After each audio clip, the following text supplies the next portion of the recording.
ఒక భాషలో హిట్ అయిన చిత్రాలను మరో భాషలోకి రీమేక్ చేయడం ఎప్పటి నుంచో జరుగుతున్నదే. అయితే ఆ పాత్రకు తగ్గ నటుణ్ణి ఎంచుకోవడం, నేటివిటీకి తగ్గట్టు రీమేక్ కు చేయడం చాలా కష్టం. ఈ మధ్య ఒరిజినల్స్ ఓటీటీలో దొరుకుతుండడంతో రీమేకుల జోలికి హీరోలు వెళ్లటం లేదు.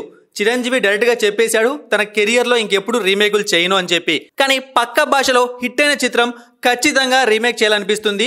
అలాంటిది ఇప్పుడు మలయాళంలో రిలీజ్ అయి ఒక చిత్రంపై మన హీరోల దృష్టి పడింది. ఆ చిత్రంలో హీరో ఎవరు చేయబోతున్నారు? ఆ సినిమా ఏంటి?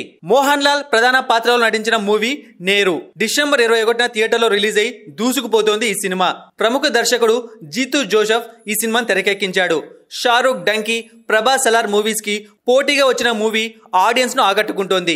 దృశ్యం సిరీస్ ని డైరెక్ట్ చేసిన జీతూ జోసెఫ్ కొత్త జోనర్ ని టచ్ చేస్తూ తెరకెక్కించి సక్సెస్ కూడా అయ్యారు. దీంతో ఇప్పుడు నేరు మూవీ ఎవరు చేయబోతున్నారనేది ఆసక్తికరంగా మారింది. నేరు సినిమా డబ్బింగ్ రైట్స్ ఎవరికి ఇవ్వలేదట.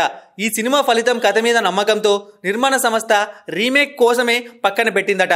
ప్రస్తుతం థియేటర్లలో దూసుకెళ్తున్న నేరు మూవీ డబ్బింగ్ రైట్స్ ను ఎవరు సొంతం చేసుకోలేదని సమాచారం క్లియర్ గా తెలుస్తోంది. వెంకటేష్ కి బాగా సూట్ అవుతుందనే విషయాన్ని డైరెక్టర్ జీతూ జోసెఫ్ స్వయంగా ఒకసారి చూడమని రిక్వెస్ట్ చేశారనే ప్రచారం కూడా జరుగుతోంది. సైంధవ్ మూవీ ప్రమోషన్స్ లో బిజీగా ఉన్న వెంకటేష్ అతి త్వరలో తప్పకుండా నేరు సినిమా చూడబోతున్నారట. వెంకటేష్ కి గనుక సినిమా నచ్చితే తప్పకుండా రీమేక్ చేసే అవకాశం కనిపిస్తోంది. మరోపక్క ఈ చిత్రాన్ని పవన్ కళ్యాణ్ తో చేస్తే బాగుంటుందని దిల్ రాజు భావిస్తున్నారట. వకీల్ సాబ్ 2 చిత్రంగా దీన్ని మలుద్దామనే ఆలోచన ఉందట. ఇందులో పాటలు కూడా లేవు. ఈ సినిమా చూసిన తర్వాత పవన్ ఇమేజ్ కి ఈ కథ సరిపోతుందనే అభిప్రాయం తెరపైకి వస్తోంది. వకీల్ సాబ్ 2గా దీన్ని తెరపైకి తెస్తే బాగుంటుందంటున్నారు. అవసరం మేర పవన్ ఇమేజ్ కి కాస్త కమర్షియల్ టచ్ అప్ ఇవ్వచ్చు.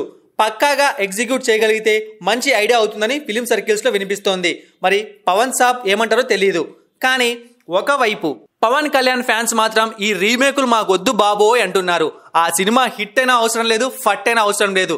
మా హీరోతో స్ట్రైట్ స్టోరీతో ఒక సినిమా చేయండి, అదే మాకు చాలు.